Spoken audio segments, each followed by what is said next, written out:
Mic check, mic check. We good to go. What is going on, everybody? It's your boy Jones Gray, aka Auntie's favorite. Oh my god. Back at it again with yet another episode of Generation Genius. We're on episode 17. I don't know. I don't keep track, bro. I just be recording them and dropping them for you guys, giving you guys that content. You know what I'm saying? Excuse me. Woo! I ran up and down these stairs. I'm tired. Anyway, welcome back, guys. We are in yet another day of quarantine, basically, but we're on section 2, I believe, whatever it's called. And man, it is so good to see everything back open because let me tell you, it was a struggle to be out here just going to work, come home, going to work, come home. I mean, you could go out to places, but man, it was definitely a struggle in the sense of bro, I'm not a homebody. I can't do this anymore. I can't stay inside anymore. There's nothing to do. I'm in here making baked potatoes. I'm mixing it up with I'm making creme brulee and ratatouille. I don't know what else to do. You know what I'm saying? You just kind of had to find things to do. Luckily, I am a creative, so I never really ran out of things to do. I just did not want to be in the house as much as we are in the house, especially on the weekends, where I'm a city dweller. I like going to the city. You know what I'm saying? I like seeing other states. I like being outside and seeing nature, you know what I'm saying? Bird watching. I don't really like bird watching, but I'm just, making a point. And it feels really good. And you can just tell the energy of the world is kind of shifted a little bit. Not too much because there's other nonsense going on out here. There's a lot of other nonsense going on. So for the black community, not much is really, really, really shifted. But justice for old girl Taylor, justice for her. You know what I'm saying? Justice for Floyd. You know what I'm saying? And justice for the young man I'm saying young man, he's about my age. He was playing the violin and they just killed him. Condolences to the families of all the people being lynched. That's crazy, bro. Condolences to that girl that was just killed randomly by a member. Condolences to the girl that was just killed by I don't know if he was a KKK member. I can't confirm that, but she was just at a stoplight. This young black girl, I believe she was 18, 19, and this dude just decided to pop her at a stoplight. I believe her grandma was actually driving. She was in the passenger seat. So, oh my goodness, condolences to them. You know what I mean? Condolences to anybody that has lost a family member due to police brutality or hate crime, any of that. You know what I'm saying? We definitely have to keep using our voices in any way we can. Definitely make sure you vote. You know what I'm saying? Definitely make sure you know what you're voting for, not just to go and voting, but definitely make sure you know what you stand for and go vote. You know what I mean? Speak up against racism. Speak up against anything that is not against the norm or what God intended the world for it to be. You know what I mean? Again, with Breonna Taylor, with that to me, that alone was just insane. And I talked about those whole situation's entirety of between 3 or 4 episodes of this podcast. And to me, it's just it's still so scary because I am a black man. I don't walk with fear, but when you see cops behind you, bro, you automatically oh shoot, let me just put my hands up or let me just, get more comfortable. And it's super scary. With the George Floyd case, just watching that video one time, that's something you don't get out of your head. And it's something we've never really seen on camera before. I mean, I'm sure it's definitely killings, police brutality. It's happened before, but for this one, it just struck a nerve. And to me, it's just I know and pray that he will definitely get the justice he deserves. And the things we're doing now won't affect us today, but 10 years from now, definitely will affect us. Oh man. So today on my podcast, I wanted to talk about just why money's not important as the work ethic, and money is also not as important as having good people in your life, and money's also not that important from the things I've seen and how people move with their financials. I've seen people with a lot of money do stupid things, personally, and I've also seen people with a lot of money and fame do a lot of crazy things and wild things.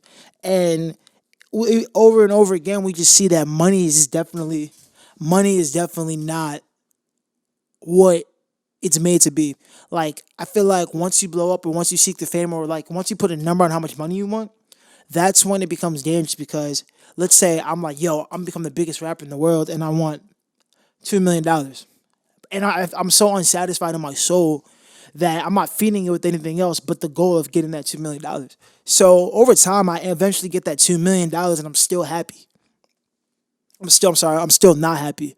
And what's crazy about that is I thought that I was gonna be super happy with that $2 million, and I wasn't. But I worked my butt off to get to that monetary gain of that $2 million, and then it's like, oh shoot, I got it, and then I hit it, and I'm like, wow, this does not feel as good as I thought it would be. And I think that when it comes to your gifts and focusing on getting to your dreams or becoming a creator, a musician, becoming an artist, becoming a sneaker inventor, becoming anything you want to be, becoming the biggest person on Instagram, you know what I mean? Becoming an influencer.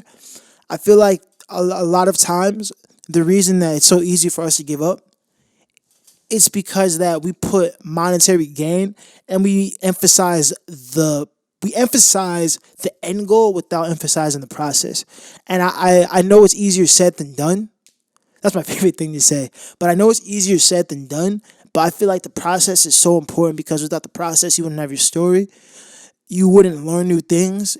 You wouldn't even be working as hard if you were just worried about the process. It's been told a million times. Russ has said it. Gary Vee has said it. Basketball, NBA players have said it. You know what I'm saying? I feel like not only do you have to trust the process, but you have to work your butt off in the process because you don't know exactly when your moment is going to come. But when your moment does come, you don't want to miss it because if you're working so hard in your process and you're like, yo, I'm hustling, bro. I'm doing this thing, bro. I'm working hard. I'm trying to save $50,000. You know what I'm saying? I'm trying to start this business. If you just focus on it's weird. It's like you have to have super, super, super, super elevated patience because on one hand, it's like, yo, I really, really want this. And on the other hand, it's like, I really, really want this. You want the money, but you also want the love of the people around you once you get that. And that's another dangerous thing is like seeking the validation is kind of right, but seeking the validation because of your talent and not having the self-belief in yourself is definitely going to hinder you. And the thing with having self-belief is that you have to be working in your process. Just like working, hustling. Okay, I'm doing this for like 12 hours a day for like 10 years. And if the 9th year doesn't work and you stop, that 10th year could be your golden year. But I guess, we get kind of caught up in like, yo, I'm super broke. I'm going to just settle for this. Or this person is cool, but I'm going to settle for this person because, I feel like I may not be worthy of that person. And settling during your process of becoming successful is super dangerous because if you settle, you don't really get that time back either. So that's why I don't emphasize money because I know that if I was to get $10 million tomorrow, it wouldn't satisfy me. Definitely, $10 million is definitely, you know what I'm saying? Like, hey, we get money. $10 million, bro, it'd be a wrap for me. I'll be happy with $10 million. But I'd be happy, but I'm going to still have bad days. I'm going to still struggle like everybody else. And I'm going to have bad days and struggle like everybody else because I'm still a human being. And I feel like we tie money so much into our happiness and I have to make this much. I have to make this much. I have to make this much. I have to make this much. We tend to get to those points and we start becoming like saving crazy. And then we're not really invested in our dreams. Like we're saving all this money. It's like we're save, work, save.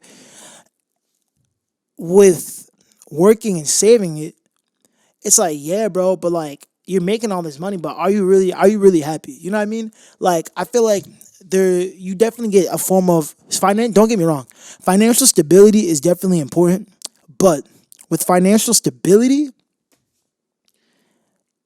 you want to be stable, but you don't want to be greedy. And I feel like no, like nah. Yeah. No, 100%. I'm just thinking like with what comes with the greed aspect. I feel like greedy is when you hit your goal and you get all this money around you. Not only are you not sharing it, but you kind of brush everybody off because your goal is so big. You don't brush them off in a bad way, but you finally reach your goals and then you kind of alleviate everybody because you feel like yo, I'm better than you because now I have this and I worked so hard for this and I got this and nobody helped me. And then you start carrying the chip on your shoulder. But that is a different story. So, with that being said, money money is definitely the root of all evil. I'm always scared because I see people work. I've done it. Well, I've worked like 2 jobs. At one point, I was working like 3 jobs, and I'm working to get all this money.